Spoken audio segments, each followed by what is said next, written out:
Ano na? Ito, parcel.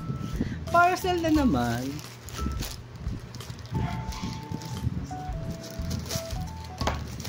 I think, ito yung buy one take one na binili ko.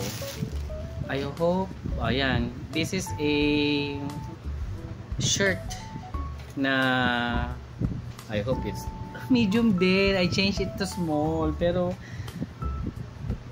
medium pa din. Bakit ganun, seller? Change ko na to sa small. Bakit medium? Bumili ako ng puti at bumili ako ng dilaw. Okay, so yan, maganda naman nito. So para pang ano lang, yung pamabilang lakad pagpupunta ako sa palengke, kailangan magbihis, ganyan. So yun, pangharabas ba, kaya ito yung mga pangharabas ko na.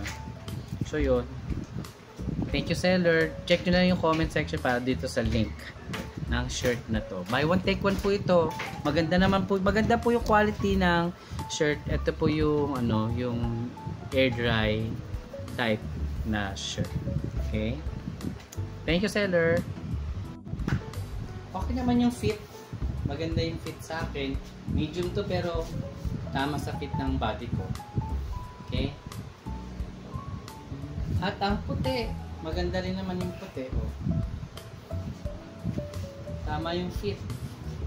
Not too big, not too small. Tama lang fit sa akin. Ganda.